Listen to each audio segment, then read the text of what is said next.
nesreče, ki jih pa neposredno stori človek, pa človeka najbolj res prizadenejo, ker to je pa izguba, to ni samo zlo, izguba, travma, ampak to je izguba vere v človečnost. In izguba vere v človečnost je izguba upanja, in to mislim, da je najhuje, kar lahko človeka prizadene in ga zlomi. Govorim zdaj tudi za svojo generacijo. Vse neke stvari, ki so nam jih vzgajali, pa treba doštudirati, biti priden, deloven, potem bo pa stanovanje, pa družina. Saj to ne drži več. Odraščal v mnogo bolj skromnih razmerah, niso imeli veliko, ampak takrat je vsaj skupnost nekaj štela. Takrat so se prijatelji med sabo skupaj dobili, zorganizirali pa zgradili hišo. Ker ne vem, če si bila mati s 7 otroki, pa eno mehno bajto pa zemljo, ki so jo morala obdelovati, nisi imela prav dosti časa, da bi razmišljala o svojih depresijah in o depresijah svojih otrok. Enostavno ta preživetvena raven se spreminja. Na koncu koncev je človeštvo preživelo tudi brez psihologov in psihiatrov in psihoterapevtov.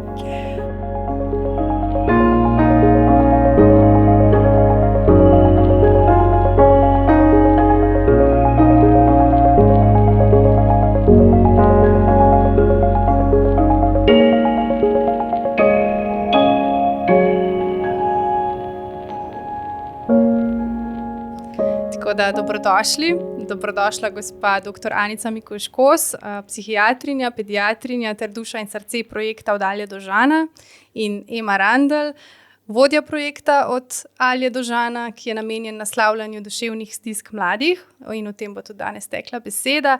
In tako lepo je, ko prihajata dve popolnoma drugačni generaciji in sedita tukaj skupaj z nekim skupnim ciljem.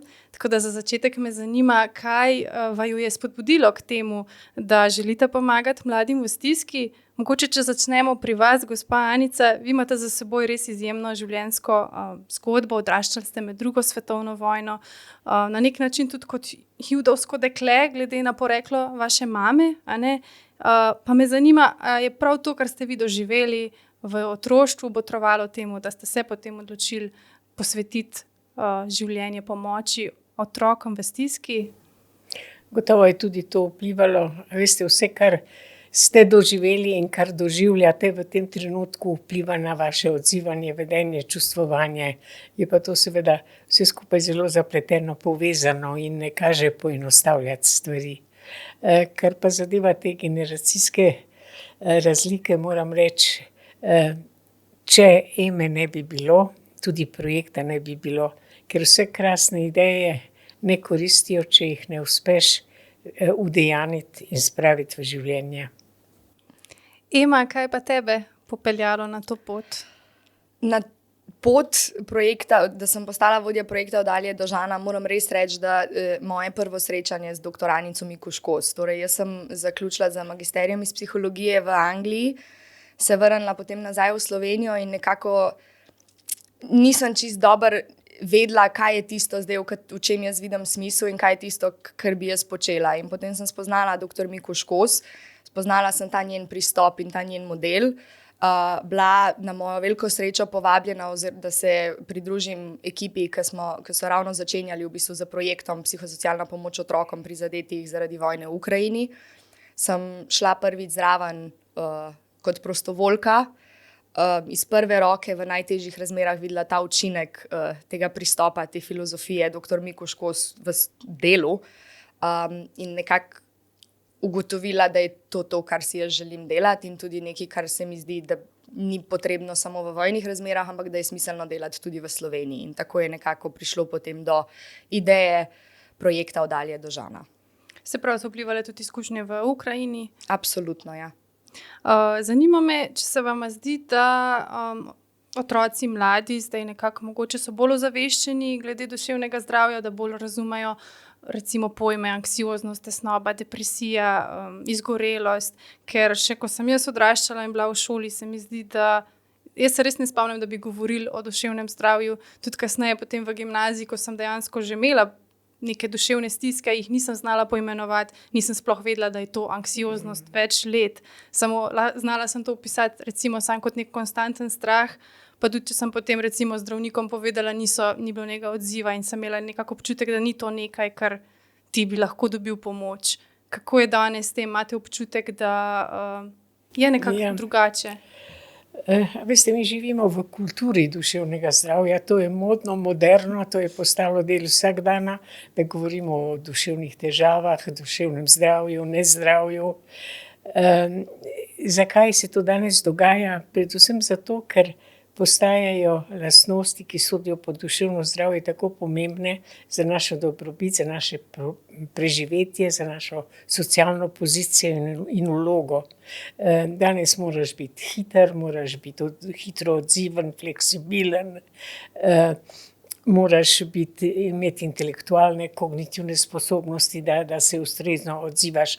To so lastnosti, ki ti danes omogočajo, da si pridobiš neko življenjsko pozicijo, neko varnost in to vse skupaj gre, te pozitivne lastnosti gredo pod poglavje duševno zdravje. In če imaš kakršenkoli manjši primanjkljaj ali pa odklon, ki ne ustreza pričakovanjem sedanjega časa, v tem primeru pač nastradaš, zelo preprosto rečeno, doživiš socialno kazen, zato si v šoli neuspešen, si na delovnem mestu neuspešen in seveda vse to se odraža tudi v dodatnih čustvenih stiskah.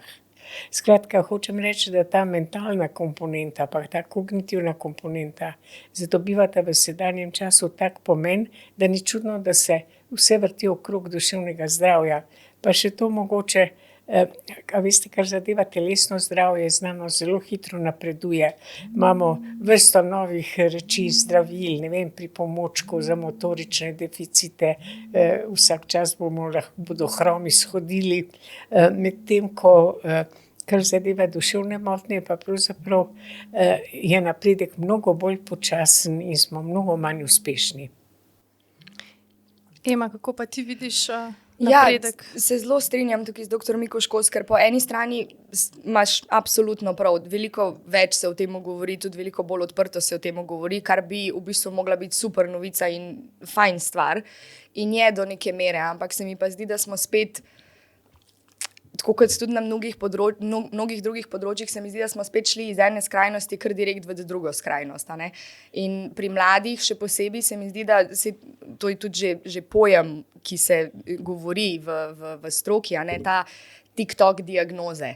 A ne? Se mi zdi, da se zdaj mladi mogoče celo malo preveč iščejo neko diagnozo, ki bi lahko razložila, zakaj se počutijo tako, kot se počutijo. Pa mogoče odgovor ni vedno neka diagnoza. A ne? Še posebej, če potem ostane samo pri tej diagnozi. A ne? Potem ta diagnoza hitro postane samo kot neka etiketa, brez nekega nadaljnega razmisleka, kaj zdaj s to diagnozo. A ne? Tako da super, da se več o tem govori, se mi pa še vedno zdi, no, da je pa mogoče zdaj, da pa vse ni prav, da se je pa začelo to že do neke točke popularizirati.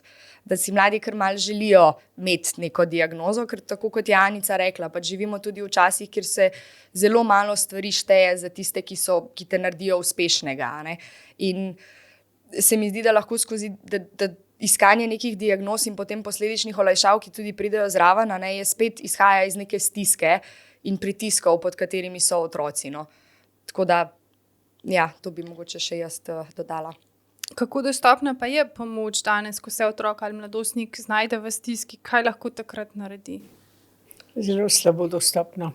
Veste, mi imamo neko iluzijo o tem, kako te strokovne oblike pomoči rešujejo svet, ampak fakt je ta, da v bogatem svetu samo 20-30% otrok z duševnimi težavami prejema strokovno pomoč, ki bi jo potrebovali. To se pravi vsak tretji, četrti, peti otrok. Ostali pa ne. To je prva stvar. Druga stvar je pa ta, da tudi pri tistih, ki prejemajo pomoč, je pomoč učinkovita samo pri enem od treh. Tako da dejansko epidemiološki vpliv teh strokovnih služb je zelo majhen in tudi pomoč je težko dostopna. To zdaj govorim za bogati svet. Da v revnem svetu, v svetu vojn, v svetu Gaze, niti ne govorim. Mogoče na tem mestu povesta, kako vaš projekt Od Alje do Žana, za kakšne spremembe se zavzemate? Torej, ravno ja, kot odgovor na to, kar je Anica prej omenila, ker izhaja ta model in ta pristop iz v bistvu vojnih razmer, kjer sistemi ne funkcionirajo, se res proba pomoč umestiti tja v tisti sistem, ki se nekako najdalj časa ohrani in v sistem, v katerem lahko dosežemo največ otrok. In to so ravno šole. In projekt Od Alje do Žana v bistvu temelji na delu z učitelji, delu z šolami, kjer se pa v bistvu gre samo za ustvarjanje nekega prostora, kjer ne šteje samo, da si ti najboljši, da imaš najboljše ocene, da si prvi na nekem maratonu ali pa športnem tekmovanju, da se v bistvu daje poudarek in težo tudi na neke te ostale stvari, skupnostne vrednote, vrednote, ki v bistvu nas delajo vse nas ljudi. Torej, da ti otroke učiš, da ni samo, da ima najboljšo oceno, ampak da je enako pomembno tudi, da zazna, ko je sošolec v stiski in ga vpraša, kako si. Da se tudi učitelji tega zavedajo, da se učitelji zavedajo, da se empatija in vse te prosocialne vrednote v bistvu razvijajo tudi skozi zgled in da rabiš za to prostor in čas in tudi neko energijo.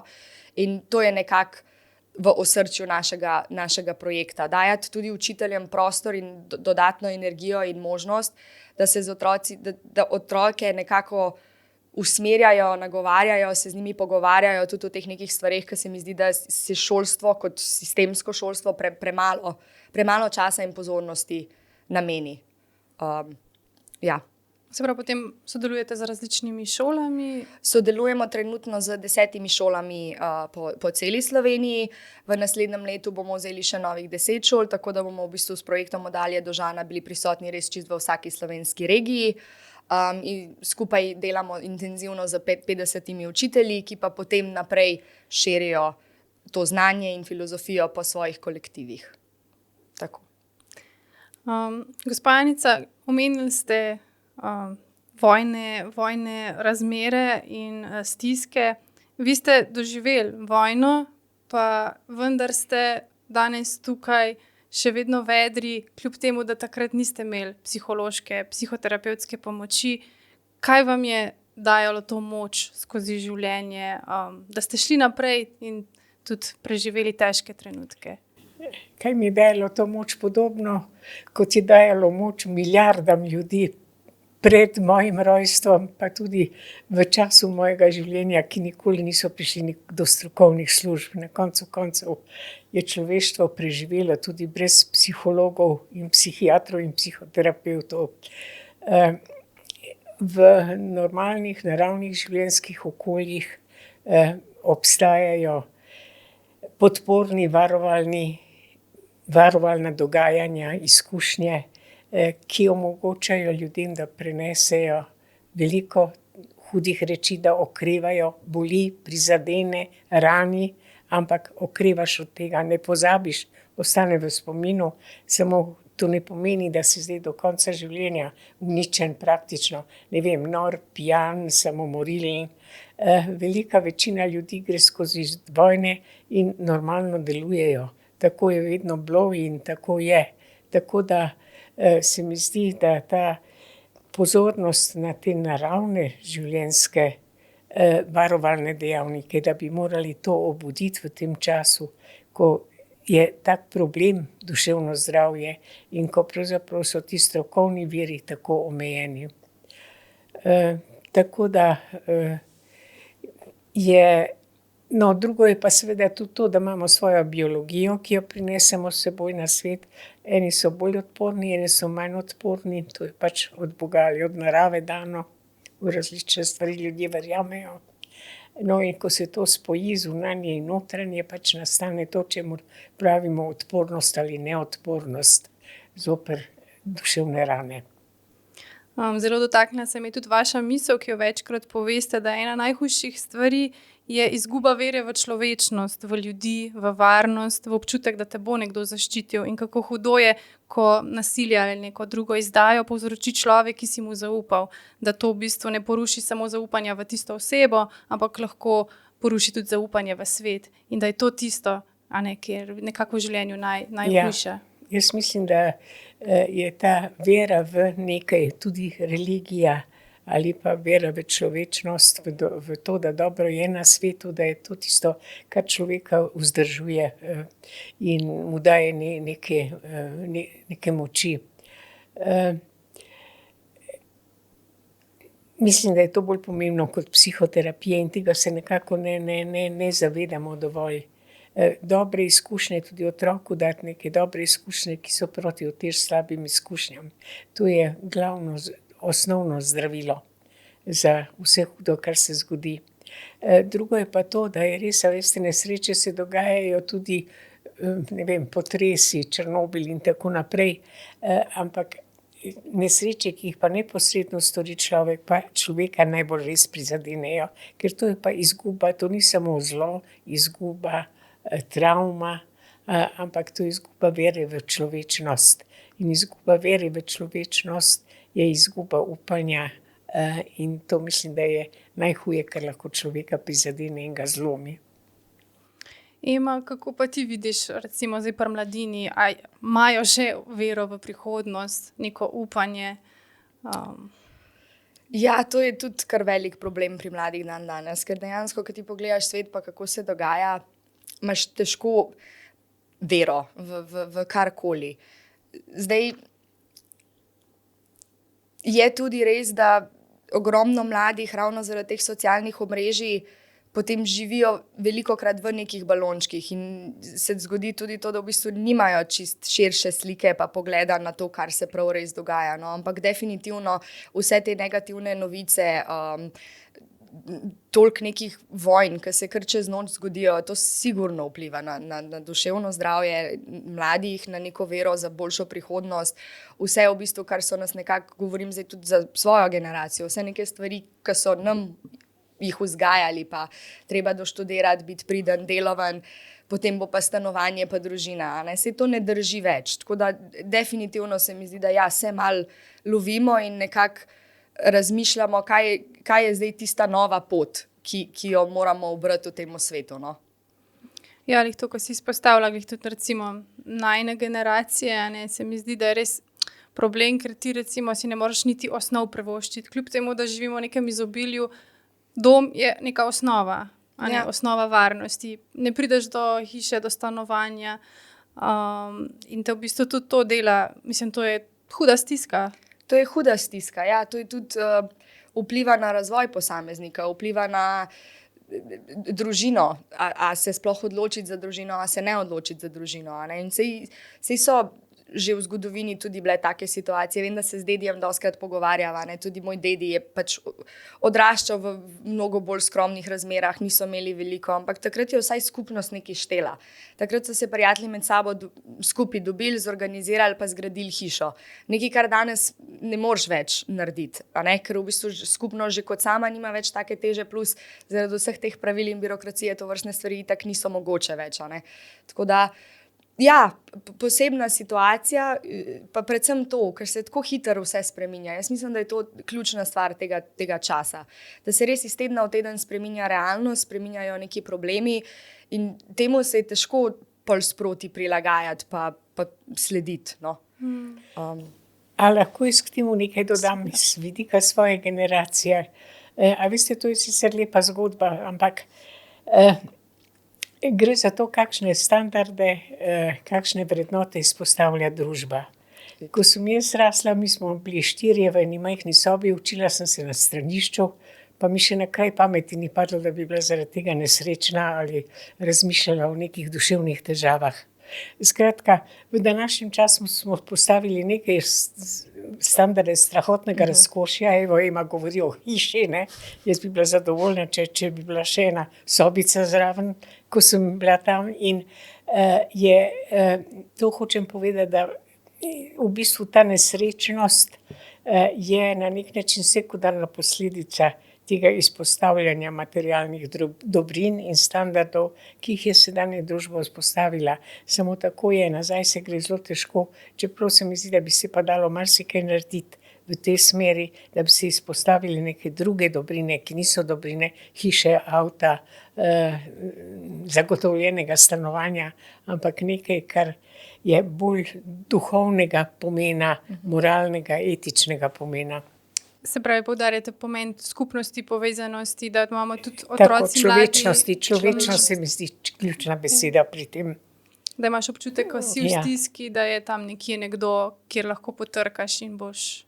Ja, da Imel. se greš lahko nekam pogovoriti, da je človeku mar, odnosi tudi, ki nas itak gradijo človečnost. Ampak ja, se strinjam, no, tudi ja, vrednote in kaj se v današnjem svetu, prej smo govorili o šolstvu, pa to, da moraš biti res sam najboljši, pa najboljše ocene imeti, pa zmagati na vseh tekmah. A ne? Ja, v odraslem svetu pa ja, najboljši avto, velika hiša. Dejansko cenimo stvari, ki niso nujno tiste stvari, ki nas potem tudi najbolj napolnijo in usrečijo.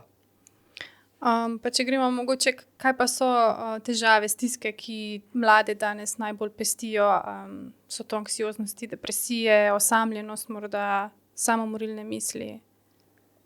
Česa največ vidite na terenu?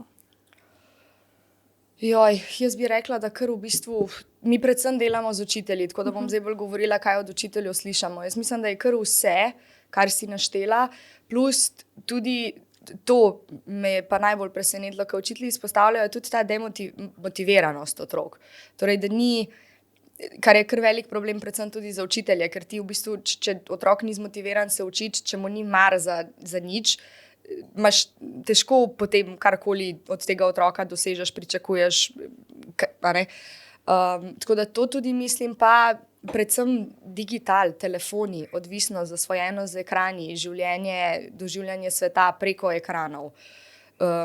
Tudi umetna inteligenca bo preko slej postala problem, o tem se že ogromno piše, beta generacija, kako bo to čisto posebna generacija, ki jo je treba res drugače tretirati, drugače vzgajati.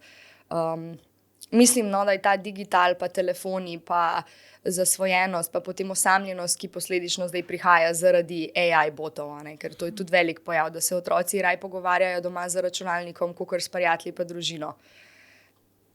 Velik bi jaz rekla, da je problemov, pa mogoče, če še dopolnite tukaj. Ne, vse je tako, mislim.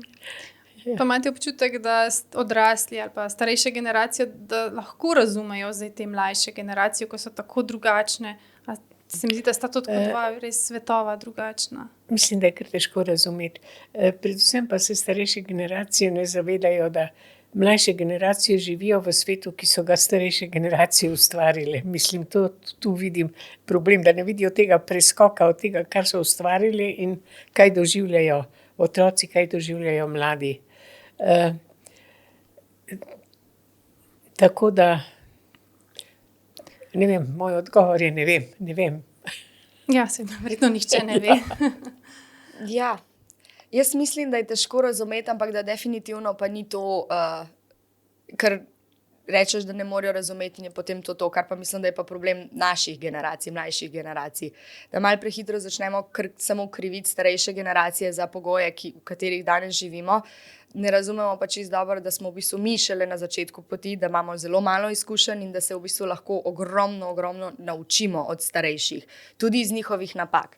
In se mi zdi, mislim, da tukaj ravno to prava pot je v medgeneracijskem sodelovanju. Torej, da imaš v bistvu spoštovanje iz obeh strani, da starejše zanima pogled in mnenje mladih in da smo mi mladi odprti za mnenja in izkušnje in modrost starejših. In da se na ta način, menim, potem lahko res iščejo rešitve, ki imajo smisla. Pa se vam zdi, da vseeno postajamo nekako malo bolj senzibilni, kar se tiče stisk, ker ne vem, dolga desetletja se mi zdi, da se je zelo uporabljalo to stisni zobe, bodi močen, pet naprej, da mogoče ni bilo neki posluha za neke, recimo depresije, tesnobe in tako naprej, da se s tem ni toliko ukvarjali, a smo vseeno danes malo bolj, imamo občutek za stisko. Ja, veste, kaj danes si lahko dovolimo razkošje, da se s tem ukvarjamo, čisto pošteno povedano. Ker ne vem, če si bila mati s 7 otroki, pa eno mehno bajto, pa zemljo, ki se je morala obdelovati, nisi imela prav dosti časa, da bi razmišljala o svojih depresijah in o depresijah svojih otrok. Enostavno ta preživetvena raven se spreminja in danes je pač to v ospredju. Danes ni v ospredju, vsaj ne v razvitem svetu, a boš preživel, a bojo otroci preživeli bolezen, a bojo imeli dovolj za jesti, še najrevnejši niso lačni v bogatem svetu. In so te pač duševne stiske, enostavno imajo več prostora, so se razrasle, bi rekla, v človeškem doživljanju, zavzemajo veliko prostora v razmišljanju, v čustvovanju, v iskanju nekih novih rešitev. Tako da v tem je razlika. Zdaj, tudi to stisni zobe. Ja, včasih je to prav stisni zobe, si vedel, tudi drugi ima svojo stisko. To ni, mislim, na nek način to ni bila nepovezanost z drugimi. Dobro, nisi govoril, nisi razlagal, ampak je bila neka globlja povezanost z drugimi. Sočustvo si vedel, da tudi drugim ni lahko. Danes pa mislimo, da bi vsi morali biti srečni, ne? To je tudi nek standard. Vsi bi morali biti srečni, trpljenje ni dovoljeno, tako rekoč. In zaradi tega tudi mislimo, da imamo pravico več iskati pomoči, več govoriti. Saj gotovo imamo pravico iskati pomoči in je prav. Samo pozabimo, da je trpljenje imanentni del človeškosti in človeškega doživljanja in bitja in ga odpraviti ne moremo. In če ga uspemo po nekem čudežu odpraviti, je vprašanje, kakšni ljudje bomo. Pa ko ste bili mladi ali pa otrok, ste imeli občutek, da ste lahko zaupali kakšne svoje težave odraslim? A je bilo to takrat, da si lahko povedal? Ne vem, pravzaprav se ne spominjam, da bi kaj. Vem, sem imela svoje žalosti, ki sem jih pač doživljala, svoje razočaranja, nesreče, ampak to se mi je zdelo popolnoma normalno, da sem žalostna, da se slabe stvari dogajajo in se mi je zdelo, da nekako moram sama z njimi opraviti. In kar sem doživela, ni bilo toliko v govorjenju o tem, ampak bolj v tem, da sem čutila podporo, da me ima nekdo rad, da nekomu pripadam, da se lahko na koga zanesem, mnogo bolj generalno, kot pa konkretno govoriti o nekem problemu. Ema, kako se ti pa zdi, da je še vedno so močne te stigme, kar se tiče duševnega zdravja, tudi med mladimi? Recimo, jaz še zmeraj tudi slišim, ta besednjak se je zelo, se mi zdi, zakoreninil, da rečeš, ta je pa za v polje, ta je pa za v norišnico, ta je pa za umobolnico, ne. Tako, ta posmeh, to kako bi rekla, ne delamo se norca z nekoga, ki ima raka, ki ima, ne vem, bolezni srca, ne boš rekel, ta je za na onkologijo. Pri duševnem zdravju pa še zmeraj ogromno neke stigme, se mi zdi. Kako ti to vidiš, kako... Jaz mislim, da je tle res odvisno tudi v kakšnem krogu si pa kako, ker jaz bolj res mislim, da je danes pri mladih bolj problem preveliko diagnosticiranje, bolj kot stigmatizacija duševnih stisk. Jaz mislim, da je to še vedno mogoče nekaj, kar je bolj prisotno med malo bolj starejšimi generacijami, ki de facto pač za časa odraščanja ni se pogovarjalo o tem, niti ni bilo inštitucij, niti ni bila to praksa. Seveda bo pa vedno, ko je kaj drugače ali pa če česa ne razumemo, žal ljudje lahko dostikrat odreagiramo nesramno, omejeno. Tako da to se mi zdi, da to je vedno prisotno, da bi pa prav, govorim zdaj za naš svet, za Slovenijo, no, da bi pa jaz opažala ogromno neke stigmatizacije okoli duševnega zdravja, pa v bistvu niti ne toliko.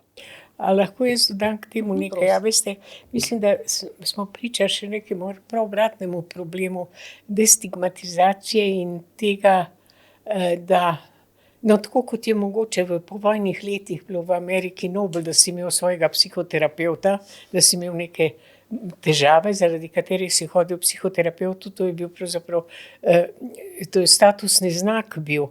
Danes pa ima diagnoza, vsaj pri otrocih, pa tudi pri mladostnikih, je koristna. Mislim, diagnoza ti odpira možnost do tega, da dobiš napotnico, da imaš zastonj zdravljenje, da v šoli dobiš asistenta, da se ti vsaj malo prilagodijo zahteve šolskega programa.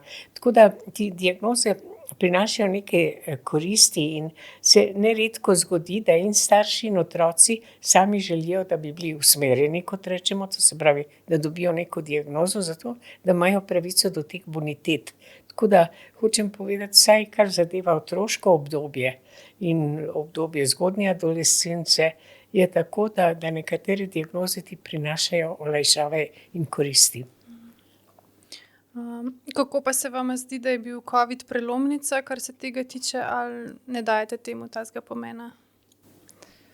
Jaz mislim, da se ne samo jaz, ampak tudi bratje o tem, da se veliko pretirava, gotovo je nekaj prispeval, ampak v bistvu ta trend jaz filozofije, jaz vrednot, tekmovalnosti in tako naprej, to je obstajalo tudi pred covidom in covid je bil samo še en dodatni sunek.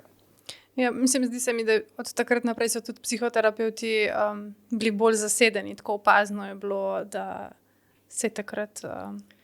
Definitivno je to bilo neko obdobje v življenju otrok, ki jih je zaznamovalo, ampak tudi jaz in so tudi že raziskave o tem, ko gledaš neko to povprečje oziroma gibanje na področju duševnega zdravja mladih, že mnogo pred covidom je začelo padati. Tako da jaz oziroma tudi, porast motenja. Porast motenja. Tako da jaz tudi mislim, da se to gre predvsem za to, kar že v bistvu skozi govoriva, z vrednotami in s tem, kaj te v današnjem svetu dela uspešnega. Da je bolj to problem, da je to tako stran od tega, kar smo ljudje, od tega, kar nas dejansko dela srečne in kar nas polne, da posledično potem pridejo vse te ostali problemi zraven. Koliko se vam pa zdi, da je več medvrstniškega nasilja, ker tudi po medijih sodeč imamo občutek, da je v zadnjih letih nekako v porastu? Sigurno ga je, nimam zdaj tukaj neke konkretne statistike, ampak ja, sigurno ga je več, oziroma jaz mislim, da je zaradi družbenih omrežij, zaradi te močne prisotnosti računalnikov in nekega vzporednega življenja na digitalnih omrežjih, menim, da je predvsem mnogo bolj kruto medvrstniško nasilje. Mislim, da so se fantje vedno kdaj stepli. Da včasih tudi to ni bil tak problem, je pa res, da tudi te pretepi so se običajno zaključili ali na dvorišču ali v razredih, si predstavljam. Danes se pa pogosto ne. Tako da zdaj ne vem, a jih je mnogo več ali mnogo manj, ampak sigurno bi pa upala verjeti, da so veliko bolj škodljivi in pustijo močnejše nekako posledice na tistemu, ki je pač oškodovan oziroma del tega, prejemnik tega medvrstniškega nasilja. Anica, kako pa vi gledate na otroka, ki postane nasilen? Kaj? Ja, otrok, ki postane nasilen, mislim, to nimamo časa, mu lahko 100 razlogov za to, ampak je pa res, a veste, je vprašanje res, koliko ga je več, koliko smo manj tolerantni do nasilja. Včasih, če je bogat otrok pretepil reveža, je to bilo samoumevno na nek način, se nihče ne bo zaradi tega razburjal. Če je močnejši, šibkejšega pretepil, tudi ni bilo kaj hudega. Rekli smo, tako kot je rekla Ema, pač, da se med seboj se stepejo, ampak danes je ta tolerantnost do nasilja minimalna ali pa uradno rečemo ničelna, čeprav seveda na drugi strani smo do mnogih oblik nasilja neskončno tolerantni. Tudi nasilja je toliko v medijih, v zraku, v prostoru. Recimo že pri majhnem otroku. Otrok gleda nasilje nekoga, ki ga pretepejo do smrti, čez 5 minut pa ta človek na ekranu pa spet ves blesteč, živ in zdrav nastopi. Hočem to reči, da otroci niti tega ne morejo kot majhni zaznati, da je nasilje lahko nevarno in neke trajne posledice povzroča. Tako da to je zelo kompleksna zadeva. In mislim, da je pa pomembno odpravljati nasilje, ker pravzaprav nasilje je ena ogromna gmota, ki ni samo vrstniško nasilje, ampak je nasilje, ki ga vidimo danes v vojnah, v lokalnih vojnah, v uličnem nasilju. Zanima me, kako delate z učitelji, oziroma nekako se mi zdi, če hočemo dajati otrokom občutek varnosti in jih zares slišati, da moramo biti odrasli tisti, ki težko se mi zdi pričakovati od odraslih, ki so izčrpani, izgoreli pod stresom, ki komaj dihajo, da bodo znali otrokom nuditi nek občutek varnosti. Kako pomembno je, da smo odrasli v redu, da lahko potem omogočimo tudi otrokom, da bo to v redu.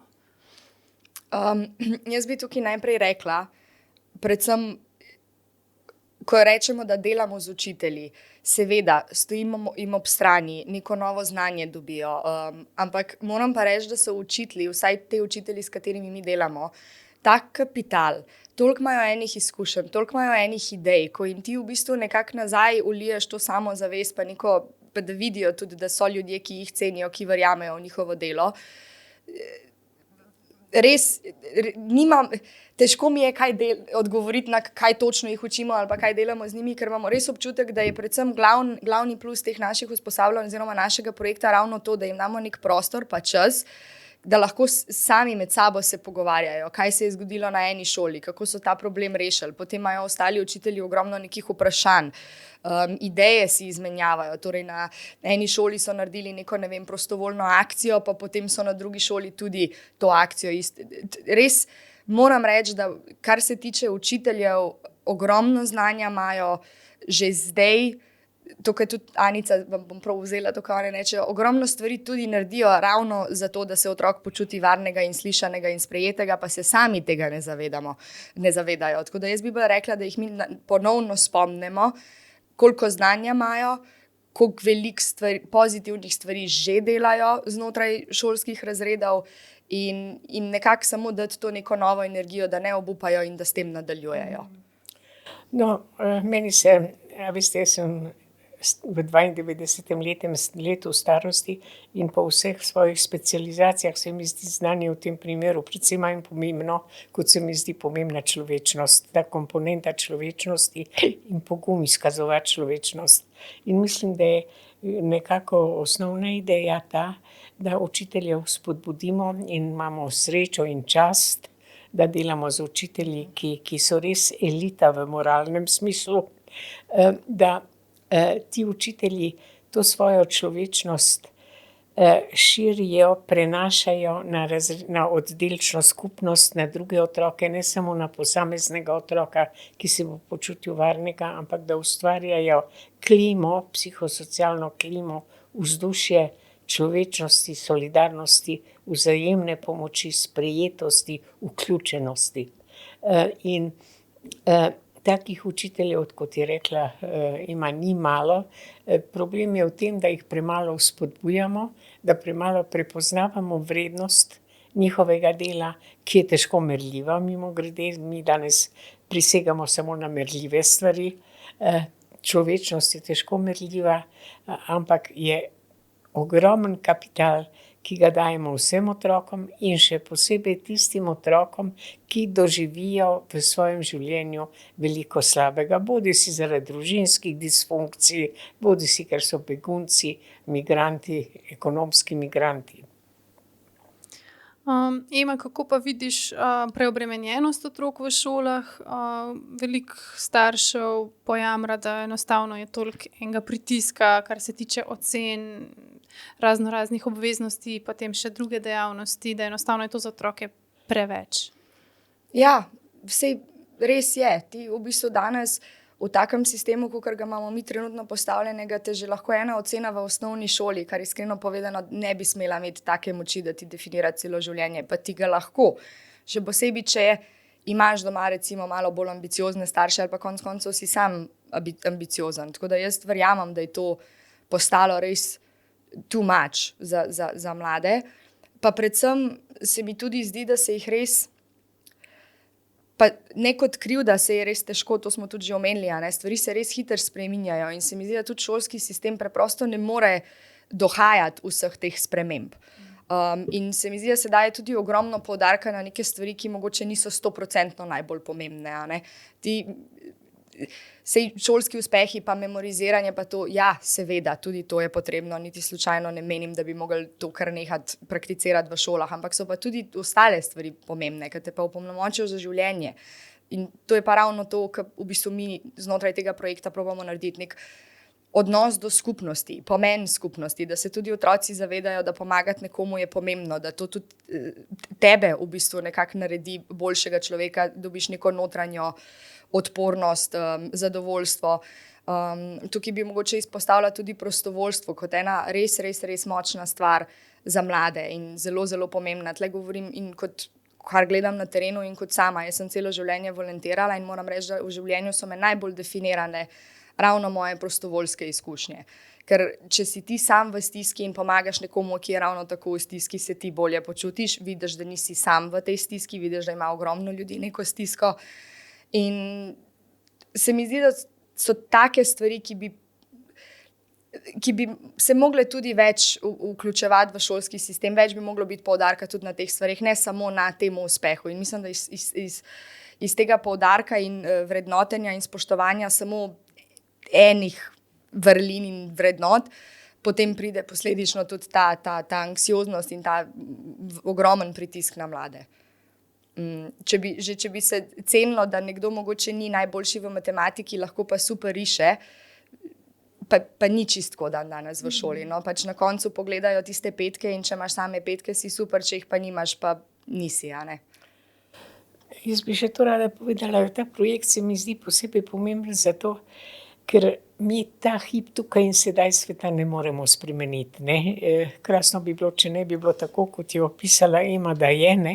Samo če smo realni, tega ne bomo spremenili. Govorimo o tem, morali bi, treba bi bilo in tako naprej, ampak tega ni. In pravzaprav v sedanji situaciji, poleg tega, da si prizadevamo za spremembe, tisto, kar lahko naredimo, je, da ponudimo neko pozitivno izkušnjo, neko kompenzatorno izkušnjo, neko varovalno izkušnjo, ki bo te otroke, ta oddelek in posamezne otroke opremilo z nekimi energijami, da se bodo lažje upirale ali pa preživele ali obvladovale ta svet, v kakršnem živijo.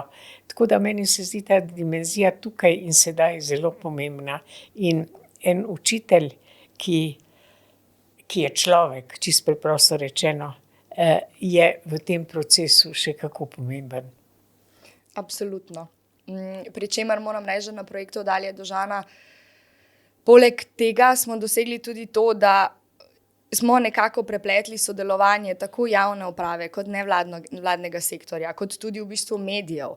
Moram reči tukaj, da sem res vesela, da so novice okoli našega projekta pozitivne novice. Res se trudimo, da tudi učitelji dobijo nek prostor in mesto in platformo, kjer lahko pa napišejo o vseh lepih stvareh, ki so se zgodile v razredu. In iskreno povedano, teh je ogromno. Tako da je tle tudi sam problem novic, poročanja in kaj je tisto, kar potem pride do širše javnosti, a ne?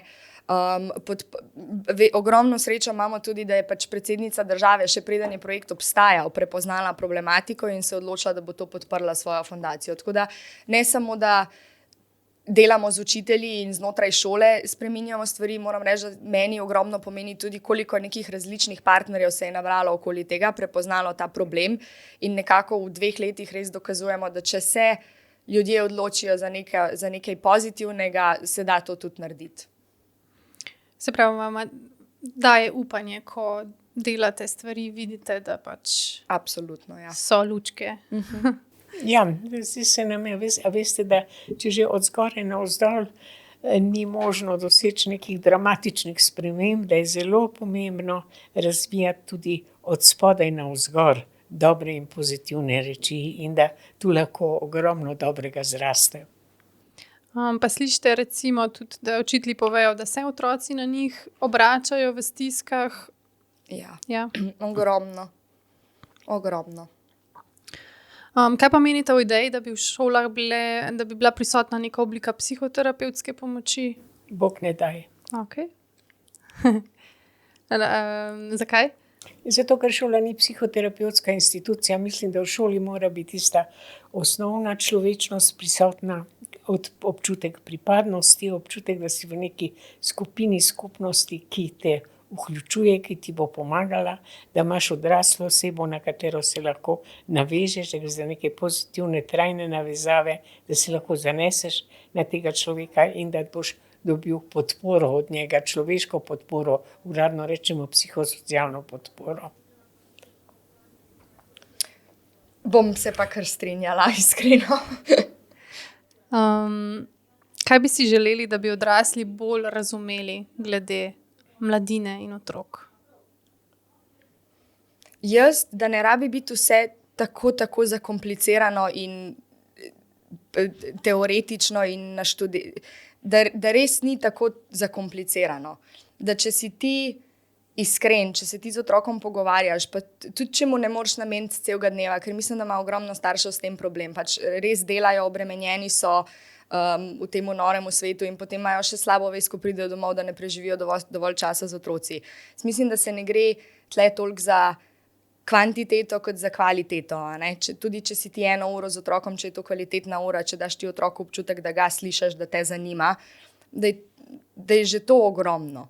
Res, ne vem, jaz bi si želela, da je tudi malo več razumevanja, pa nekako tudi, da imajo malo več razumevanja starši same do sebe, pa do svojih realnosti in do svojega stališča, ker mislim, da ogromno teh nekih negativnih strani staršev, o katerih potem mi poslušamo, predvsem izhaja iz njihove lastne stiske.